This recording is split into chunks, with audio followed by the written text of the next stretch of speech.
잘 오셨습니다. 한 번만 더 인사하겠습니다. 제가 앞으로 더 잘하겠습니다.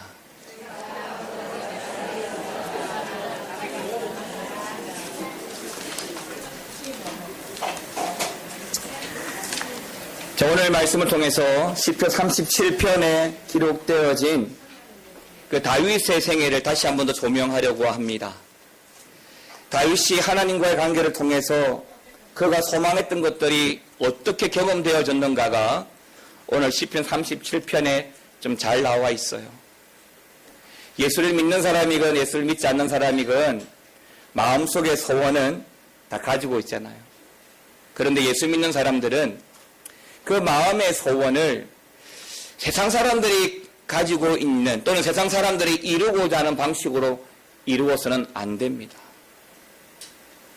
우리 성도의 소원은 철저하게 하나님과 관계가 있고 하나님으로 말미암아 응답으로 받을 때 그 소원의 이루어짐이 축복으로 주어지는 거예요. 그래서 오늘 37편 말씀을 통해서 우리가 소원하는 바를 어떻게 이룰 것인가를 도전하는 시간이 되었으면 좋겠습니다. 오늘 37편은 다윗이 나이가 들어서 어쩌면 우리 조금 전에 인사했던 우리 김연홍 근사님 정도까지는 안 되겠지만 나이가 많이 들었습니다. 나이가 많이 들어서 지나온 시간을 한번 뒤돌아보니까 하나님의 은혜가 없는 게 없는 거예요. 어릴 적 양을 치는 그저 한낱 목동에 불과했는데 목동이었던 그를 여러 과정을 거쳐서 왕이 되게 하신, 왕이 되고도 여러 가지 우여곡절을 많이 겪었지만 그럼에도 극적인 승리를 항상 경험하게 하신 하나님을 돌이켜보면 아하, 모든 것이 하나님의 은혜구나 라는 사실을 알게 됩니다. 아마 우리 김연은 권사님도 95세의 연세가 들으셨지만 지나간 시절 신앙생활해온 삶의 발자취를 돌아보면 역시 다윗과 동일하게 하나님의 은혜다라고 고백하실 겁니다. 다윗은 15세에 사무엘 선지자를 통해서 왕으로 기름 부음을 일찍이 받았습니다. 어쩌면 여기 앞에 앉아있는 친구들이 그 나이 또래인데 제가 보기에는 굉장히 개구장이로 보이고 또 굉장히 제대로 하겠나 싶은데 이 나이 때 왕으로 기름 부음 받았다는 거예요. 왕이 되기까지 그는 엄청나게 덩치가 큰 골리앗도 물리쳐보고 그로 인해서 국민적인 영웅도 되어보았습니다. 그러나 사울 왕에 의해서 10년 동안이나 도망을 다니면서 그가 겪었던 수많은 위기와 순환은 참으로 그를 힘들게 했던 시간이었습니다. 그럼에도 다윗은 자신이 나이가 들어서 뒤돌아보는 그 순간 한 가지 고백할 수 있는 것이 무엇이냐면 어떤 순간 어떤 위기에도 원망과 불평을 하지 않았다는 거예요. 그리고 그 순간에는 항상 다윗이 어떤 선택을 했냐면 바로 하나님을 찾고 하나님을 의지하면서 그 위기를 이겨내었다는 것입니다. 결국 하나님은 이런 다윗을 통해서 이스라엘의 왕이 되게 하셨고 한낱 양치기에 불과한 목동이 하나님의 선택에 의해서 하나님 나라의 왕이 되는 그런 궁극적인 소원을 이룬 것입니다. 이제 그의 노년기에 지나간 자신의 인생을 돌아보면서 그는 오늘 본문의 말씀을 고백하는 거예요. 마치 잠언 16장 9절 말씀처럼 사람이 마음으로 자기의 길을 계획한다 할지라도 그 걸음을 인도하시는 분은 누구시라고요? 하나님 여호와라는 것. 이게 다윗의 고백입니다. 그러니까 다윗은 사람이 얼마든지 마음의 소원이 있지만 얼마든지 더 큰 마음의 소원을 가지고 살아갈 수 있지만 그 소원을 이루어 주시는 분은 오직 하나님 한 분뿐이라고 고백하는 거예요. 사람은 누구나 한 가지쯤은 마음의 소원을 가지고 살아갑니다. 어쩌면 살면서 그렇게 소원하고 소망을 마음에 품고 있는 것 자체가 그것도 하나님의 은혜예요.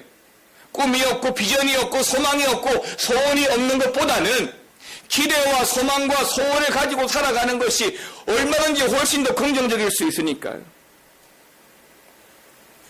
나폴레옹 힐이라는 사람이 있습니다. 미국 대통령의 고문관을 지내고 성공하는 사람들의 13가지 행동 철학이라는 책을 쓴 사람입니다. 그 책에서 이 나폴레옹 힐은 이렇게 말해요. 불타는 사람에게는, 불타는 소원을 가진 사람에게는 몇 가지 특징이 있다. 첫 번째는 나도 할 수 있다는 확신을 가지고 있다는 것이고, 두 번째는 자기 확신이 생기면 창의력도 생겨난다는 것이고, 마지막으로 불타는 소원을 가진 사람은 식을 줄 모르는 열정이 있다라고 말을 합니다. 굉장히 공감되는 말입니다. 내가 불타는 소원이 있다면 나도 할 수 있다는 확신이 그 소원의 강렬한 만큼 생길 수 있고, 그 소원 때문에 창의력도 생기고 또 열정도 일어난다는 것은 너무나 당연한 하나의 법칙 같은 것이에요. 그러나 오늘 본문에서 다윗은 이런 법칙 같은 불타는 소원에 대해서 이야기하는 것이 아니에요. 다윗이 말하는 소원을 이루는 그 구체적인 비결은 오늘 본문에 1절 2절에서 환경이 어려워도 누구도 원망하지 않는다, 불평하지 않는다, 요즘 이 친구들 말하는 것처럼 짜증내지 않는다, 3절에 나의 성실로 식물을 삼는다, 4절에 하나님을 기쁘시게 한다, 그리고 5절에 여호와께 모든 것을 맡긴다는 것입니다. 결론적으로 소원은 우리의 마음이지만 그 마음의 소원을 이루는 분은 하나님이시라고 고백하는 겁니다. 그러니까 우리가 아무리 예를 써도 우리의 소원을 이루어 주시지 않는다면 결코 어떤 간절한 소원이 있다 할지라도 성취할 수 없다는 거예요. 우리 중고등학생들, 청년 대학생들이 꿈과 비전을 가지라고 하는 말을 수없이 들었을 거예요. 꿈과 비전은 내가 하고 싶어 하는 것, 내가 갖고 싶은 직장, 내가 꿈꾸는 가정을 꿈과 비전이라고 하지 않아요. 거긴 반드시 들어가야 될 한 단어가 있어야 돼요. 바로 in 그리스도예요. en 그리스도예요. 예수님 안에서 가지고 있는 꿈이 비전이 되는 거예요.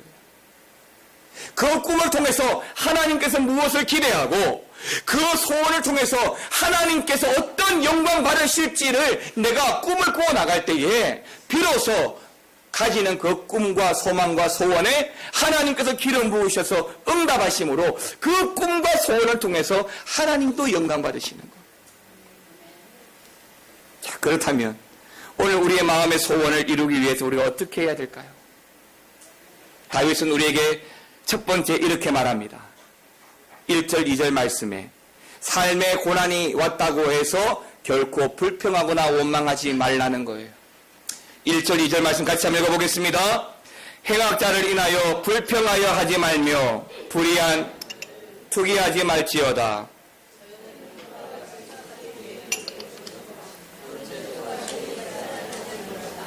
아멘.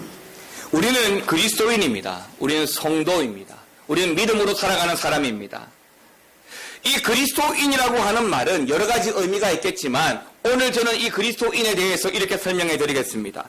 하나님의 통치 아래 예수 그리스도와 연합하고 살아가는 사람들, 하나님의 다스리심 가운데 주님과 하나 되어져 살아가는 사람이 바로 성도요 그리스도인입니다. 우리는 비록 세상에 살고 있지만 세상의 뜻이 아닌, 세상의 방법이 아닌 하나님의 뜻과 하나님의 방법을 내 삶의 우선순위에 두고 살아가야 되는 것이죠.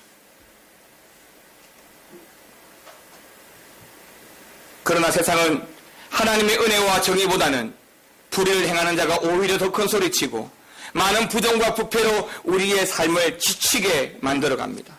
때문에 우리의 입술을 통해서 불평할 만한 이유와 원망할 만한 조건들이 얼마나 많이 터져 나오는지 모릅니다. 조금 전 장로님 기도하신 것처럼 우리의 삶에는 끊임없이 그런 원망의 거리들이, 불평의 거리들이 생겨납니다. 그럼에도 정직하게 믿음을 지키며 살아가는 자가, 하나님 앞에 신실을 내어놓고 살아가는 자가 여러 가지 환난과 어려움을 당하는 모습을 보면 또 한 번 우리는 불평하지 않을 수 없게 되는 거예요. 제가 우리 교회 부임하기 전에 부산에 있던 그 교회에서 정말로 열심히 섬겨주셨던, 말없이 열심히 섬겨주셨던 한 권사님이 계십니다. 이런저런 이유로 상처가 참 많으세요. 이게 우리가 영상을 올리면 또 전달될지 모르겠지만 남편으로부터 강제 이혼도 당하고 시가집에서 재산을 빼앗아가기 위해서 술을 쓰고, 그럼에도 불구하고 새벽 기도면 새벽 기도, 또 예배면 예배, 교회 안에서 주일학교 봉사면 봉사, 항상 누구보다 앞장서셔서 열심히 하셨던 분이에요. 말없이. 그런데 제가 여기 오기 3주 전에 그분이 자꾸 몸이 안 좋으셔서 병원을 가셨습니다. 근데 암 진단을 받으셨어요. 확인하기 위해서 여기 아산병원에 다시 올라왔습니다. 췌장암 말기였습니다. 이 소식을 듣고 우리 전에 있던 성도들 뿐 아니라 그것을 들었던 저도 목사지만 불평이 안 놀래야 안 놀 수가 없는 거예요. 많은 성도들이 저에게 물었어요. 목사님, 저 권사님 저렇게 신실하게 열심히 주의 일하고 힘들고 어려워도 항상 웃고 최선을 다해 살아왔는데 어째서 이런 일이 생겼습니까? 어째서 하나님은 이러시지요? 그런 말을 많이 들었습니다. 저도 굉장히 속상해요. 굉장히 속상해요. 그때 저는 이렇게 답변을 해드렸습니다. 지금은 우리가 모를 거예요. 지금 이러한 일이 우리에게 왜 주어졌는지 우리는 알기 힘들 겁니다. 다만 지금 말씀드릴 수 있는 것은 주님의 뜻이 있겠지요. 내가 알지 못하는 주님의 뜻이 분명히 있을 겁니다. 그러나 1년 이후에 또는 10년 이후에 그때는 반드시 지금의 이 위기와 상황이 왜 주어졌는지 우리는 알게 될 겁니다. 하나님의 은혜를 순간 경험할 수 있다면 굉장히 은혜로운 일이나 보통은 시간이 지나고 나면 아하, 하나님께서 이렇게 하시려고 그때 그러셨구나 라는 사실을 알게 되기 때문입니다. 불평스러운 일들이 교회 안에도 이렇게 많이 일어날 수 있습니다. 그러나 하나님은 오늘 다윗을 통하여 이렇게 말씀하십니다. 불평하지 말고 원망하지 말고 투기하지 말라. 왜냐하면 오늘 본문 2절에 이렇게 우리에게 말씀해 주고 있기 때문입니다. 풀과 같이 속히 배임을 볼 것이며 푸른 채소같이 세잔할 것임이기 때문입니다. 이스라엘은 평소에 비가 잘 오지 않습니다. 하지만 우기가 되면 10월부터 4월까지 우기가 되면 비가 집중적으로 내리게 됩니다. 그러면 모든 땅이 풀과 초목으로 가득하게 되죠. 그러나 반면 다시 4월부터 10월까지 건기가 되면 이글거리는 태양으로 말미암아 풀어둔 초목은 온데간데 없고 싱싱하는 채소는 온데간데 없고 순식간에 다 말라버려서 세잔하게 되는 것입니다. 그래서 다윗은 오늘 1절 말씀처럼 지금 행악자들이, 지금 나를 공격하는 자들이 지금은 승리하는 것처럼 보이고 지금은 멋져 보일지 모르지만 불의하는 자들이 득세하는 것처럼 보이더라도 하나님을 믿고 살아가는 믿음의 사람들은 쉽게 불평하거나 속상해하지 말라는 것입니다. 당연히 불평할 만한 일이 생겼고 당연히 속상할 일이 생깁니다. 그래서 당연히 불평하고 속상해하는 것입니다. 그러나 이런 감정은 하나님이 기대하는 감정이 아니에요. 이 감정은 세상의 감정이에요. 주어진 대로 반응하는 하나의 법칙처럼 세상적인 감정입니다. 2절에서 그들의 운명은 풀과 같아서 곧 말라서 시들 것이고 곧 베어져 없을 것이라고 우리에게 격려하고 위로해 주고 있습니다. 저는 목사로서 무엇을 경험하게 되냐면 교회와 성도의 위기와 시련은 구체적으로 어떤 하나님의 의도가 있으신지 정확히 알기는 지금 어려우나 확실하게 말씀드릴 수 있는 것은 지금의 위기와 시련은 하나님께서 그것을 통하여 나를 단련시키셔서 정금같이 세우려는 의도가 있는 줄 믿으시기 바랍니다. 그래서 창세기 37장에 보게 되면 요셉에 대해서 여러 가지 이야기가 나오는데 요셉을 한번 보십시오. 형들에게 미움을 받아서 구덩이에 빠지고 결국 애굽의 노예로 팔려갑니다. 그럼에도 불구하고 이 요셉은 형들을 미워하거나 원망하지 않았어요. 제가 보기에도 사람이 아니에요. 보디발의 아내의 유혹을 받아서 억울하게 감옥에 들어가기도 합니다. 그럼에도 불구하고 원망하거나 미워하지 않아요. 사람이 아니에요. 잠잠히 기다리죠.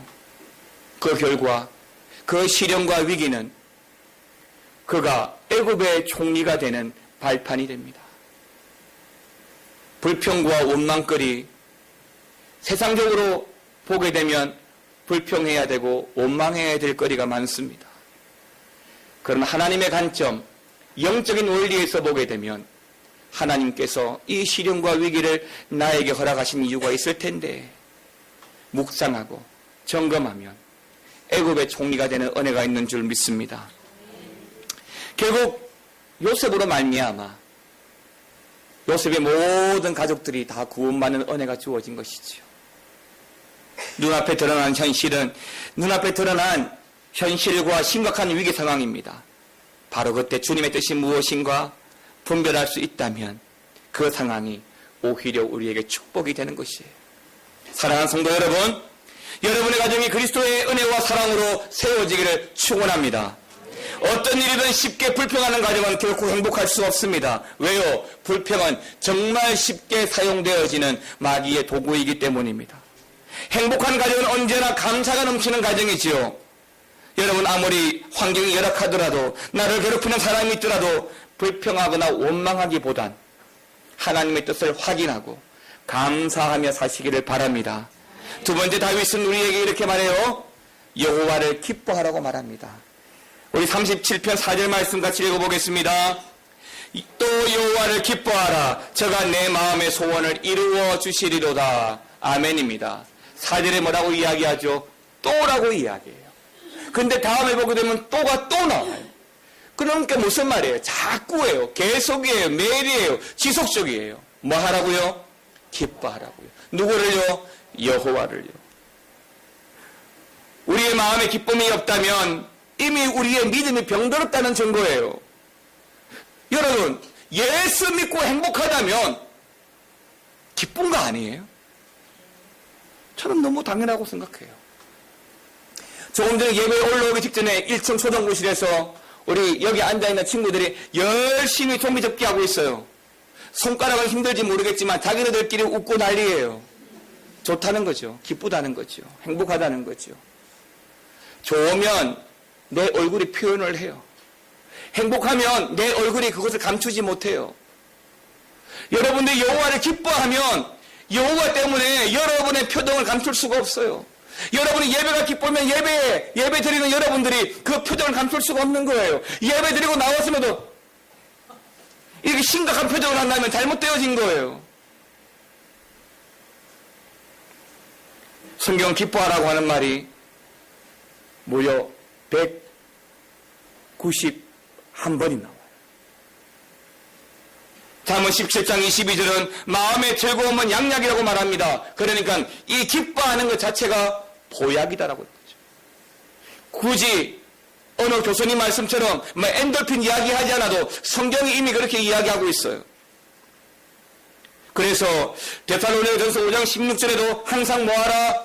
기뻐하라. 항상 기뻐하라. 명령하는 거예요. 그리고 기뻐해야 되는 이유에서 데살로니가전서 5장 18절은 뭐라고 이야기합니까? 이는 그리스도 예수 안에서 너희를 향하신 하나님의 뭐라고요? 뜻이니라. 뭐가요? 여호와를 기뻐하는 것이 하나님의 뜻입니다. 그렇습니다. 기뻐하며 사는 게 하나님의 뜻인 줄 믿습니다. 그렇다면 우리가 기뻐해야 할 것이 뭘까요? 아주 쉬워요. 어렵지 않아요. 하나님을 기뻐하고 하나님 안에서 기뻐하고 하나님 때문에 기뻐하는 거예요. 우리의 기쁨은 모두 하나님께 그 근거를 둬야 된다는 이야기예요. 부모님을 기쁘게 해드리는 것이 효도인 것처럼 하나님을 기쁘시게 해드리는 것이 성도된 자녀의 도리입니다. 아무리 돈을 많이 갖다 드려도 부모님을 슬프게 한다면 그것은 진정한 효도라고 말할 수 없습니다. 가정도 똑같습니다. 남편은 아내를 기쁘게 하고 아내는 남편을 기쁘게 하려는 가정이 정말 행복한 가정이지요. 그러나 무엇보다도 성경이 말하는 가장 중요한 것은 하나님을 기쁘시게 하는 사람이 되어야 한다라고 하는 거예요. 4절 말씀 다시 한번 더 읽어보겠습니다. 또 여호와를 기뻐하라. 저가 내 마음의 소원을 이루어 주시리로다. 아멘. 하나님을 기뻐하면 하나님께서 우리의 마음의 소원을 이루어 주실 줄 믿습니다. 세 번째는 다윗은 우리 마음의 소원을 이루기 위해서 우리의 길을 여호와께 맡기라고 말합니다. 37편 5절 6절 같이 한번 읽어볼까요? 시작.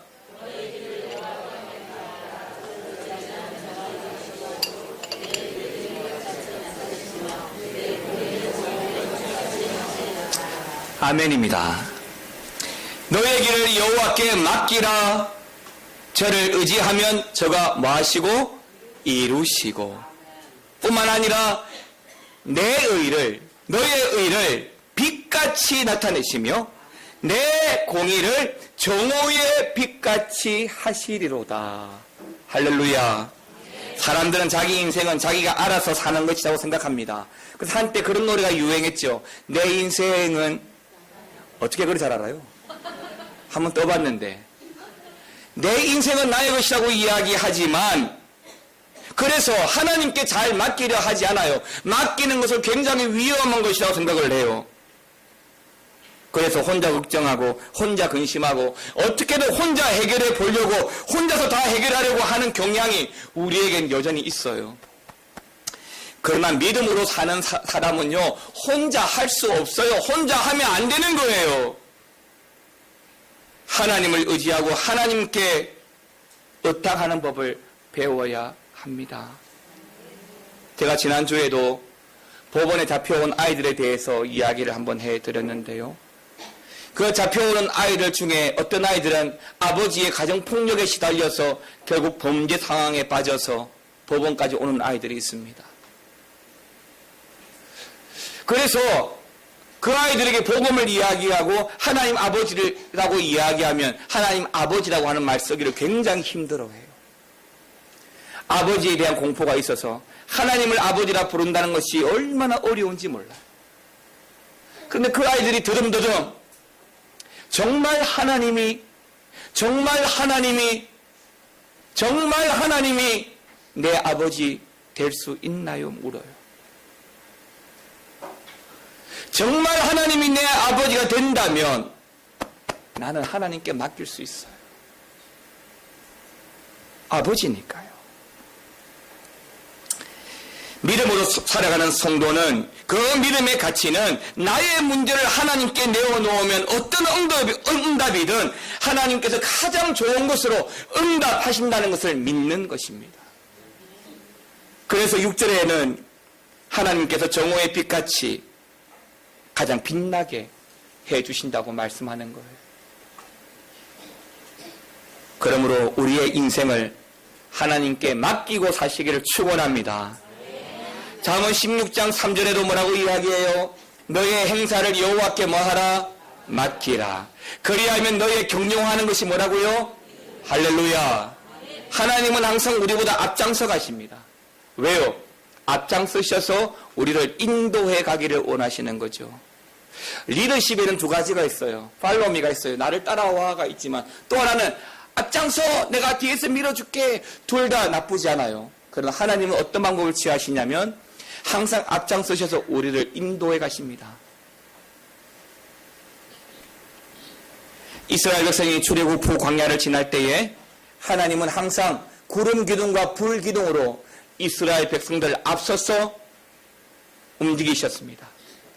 그래서 이스라엘 백성들은 구름 기둥이 멈추면 바로 그 자리에 하나님께서 머물라 하는 줄 알고 장막을 치고 그곳에서 머물렀습니다. 하루도 괜찮고 1년도 괜찮고 10년도 괜찮아요.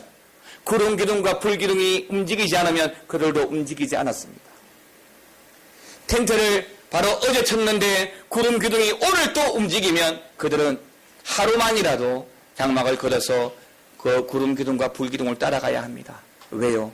하나님의 인도하심이니까요. 왜요? 하나님의 인도하심을 놓치면 우리는 길을 잃게 되니까요. 1517년 종교개혁을 완성했던 마르틴 루터의 기도문 중에 어느 날 잠자리에서 기도하는데 그날따라 너무 피곤한 거예요. 그 잠자기 전에 기도는 해야 되겠는데 기도의 자세를 취하고 기도가 힘듭니다. 그래서 누워서 침대에 머리에 댄 채 투정하듯이 이렇게 기도를 했다고 합니다. 하나님, 이 세상이 내가 살아가는 이 세상이 하나님의 것입니까? 내 것입니까? 하나님, 이 교회가 하나님의 것입니까? 내 것입니까? 우리의 가정은 하나님의 것입니까? 내 것입니까? 내가 하는 일은 내 것입니까? 하나님의 것입니까? 그리고 마무리를 이렇게 말합니다. 모든 것이 하나님의 것이니 난 모르고 자겠습니다. 너무 잘 맡기죠? 내 것이다 생각하면 내가 해야 되잖아요. 내가 해야 되니까 고민이 되고 디프레스 되고 어려워지고 해결이 안 되면 그 문제 때문에 더 괴로워하고 결국 근심과 걱정에서 벗어날 수가 없는 거예요. 가정도 마찬가지고 교회도 마찬가지입니다. 가정에서 일어나는 일, 학교를 보내고 장가를 보내고 저처럼 이사를 하고 집을 사는 모든 문제에 집착하면 우리는 그 문제에 자유할 수가 없어요.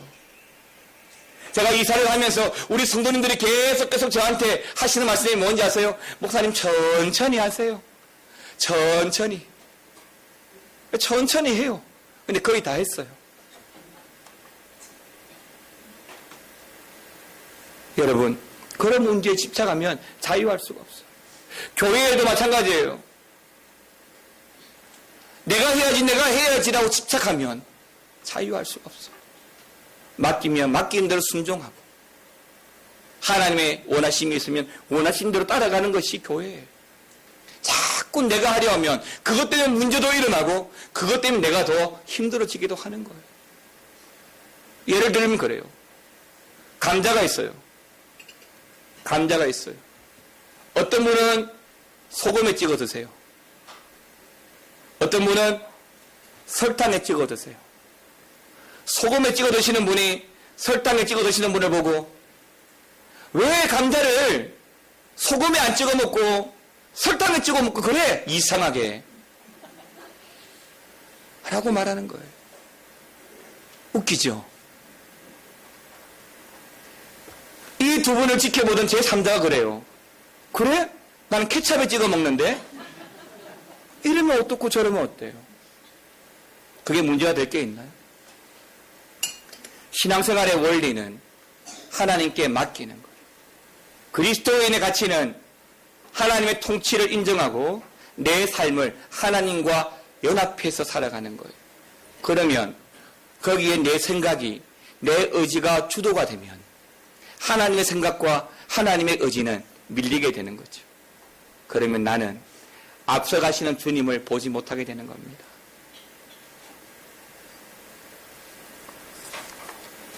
사람이 아무리 계획하고 경영한들 하나님이 도와주시지 않으면 아무것도 이룰 수가 없어요. 시편 127편 1절에 여호와께서 집을 세우지 아니하시면 세우는 자의 수고가 헛되고 여호와께서 성을 지키지 아니하시면 아무리 파수꾼이 몇 경으로 지킨다 할지라도 그 파수꾼의 경성함이 뭐라고요? 헛사입니다. 헛된 일이에요. 하나님 함께하지 않으면 아무런 소용이 없다는 거예요. 세상을 살아가지만 사람의 힘으로 할 수 있는 일보다 할 수 없는 일이 훨씬 더 많아요. 지난달에 미국 텍사스 지역을 강타한 태풍 허리케인 하비로 인해서 미국은 엄청난 재난을 겪었습니다. 뉴스를 보니까 어떤 집에는 어떤 사람이 자기 집에 들어온 물고기를 잡아서 SNS에 올릴 정도였기 때문에 굉장히 큰 재난을 입었죠. 그런데 어제 오늘까지 지금 역대 최강이라 불리는 허리케인 어마가 미국 플로리다 주를 향하고 있다고 합니다. 이로 인해서 지금 현재 미국은 2천만 명 이상이 피난길에 접어들었고 그 플로리다 주에 있는 사람들을 돕기 위해서 미 항공모함이 걸로 가고 있다고 합니다. 안타까운 상황이지만 저는 이런 뉴스를 접할 때마다 사람이 아무리 만만한 준비를 한다 하더라도 안 되는 것은 역시 안 되는구나. 자연의 힘 앞에 얼마나 무기력한가를 느끼게 됩니다. 그렇습니다. 절망적인 상황에서 우리가 할 수 있는 마지막 선택은 항상 모든 것을 하나님께 맡기고 가는 거예요. 그리고 나아가서 죽기 살기로 기도하는 겁니다. 영화 타이타닉에서 타이타닉이 침몰합니다. 침몰하는 그 순간에 배는 아수라장이 되고 어떻게든 살아남기 위해서 배 안에 탑승한 사람이 발버둥 치고 있는데 두려움에 떨고 있는데 선산에 있는 악단들도 도망하다가 그 걸음을 멈추고 악기를 하나둘씩 꺼내듭니다. 그리고 연주하기 시작합니다. 그때 그 선상 악단이 그 연주하던 곡이 바로 찬송가 364장 1절입니다. 내 주를 가까이 하게 함은. 같이 한번 불러볼까요? 내 주를 가까이 하게 함을 십자가 짐 같은 고생이나 내 일생 소원을 늘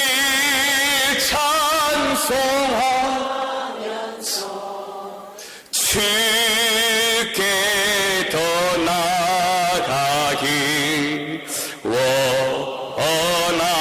원합니다.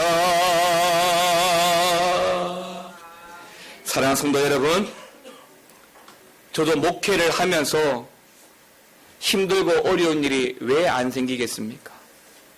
그건 하나님께 맡기고 가는 거예요. 우리 미아 중앙교회가 지난 50년을 겪어오면서 왜 힘들고 어려운 일은 없었겠습니까? 또 앞으로 주어질 50년을 바라보면 역시 왜 힘들고 어려운 일이 안 주어지겠습니까? 그러나 하나님께 맡기고 가면 하나님께서 책임져 주실 거라고 믿습니다. 그러므로 우리가 할 일은 모든 것을 하나님께 맡기고 불평 불만 대신에 오직 하나님을 기뻐하면서 충성스럽게 살아가는 것인 줄 믿고 하나님께 온전히 맡기고 살아가시기를 바랍니다. 우리는 연약합니다. 그러나 주님은 강하십니다. 우리는 오늘도 힘겨워하지만 주님께 맡기면 거기에 주님의 은혜가 있는 줄 믿습니다. 함께 찬양 드릴까요? 주는 연약합니다. 우리는 오늘도 힘겨워합니다. 주들이 이루며 살기엔 부족합니다. 그러나 한없는 주님의 은혜가 온 세상에 넘치며 우리는 완전할 수 있습니다. 함께 찬양하겠습니다. 주여, 우리는 연약합니다.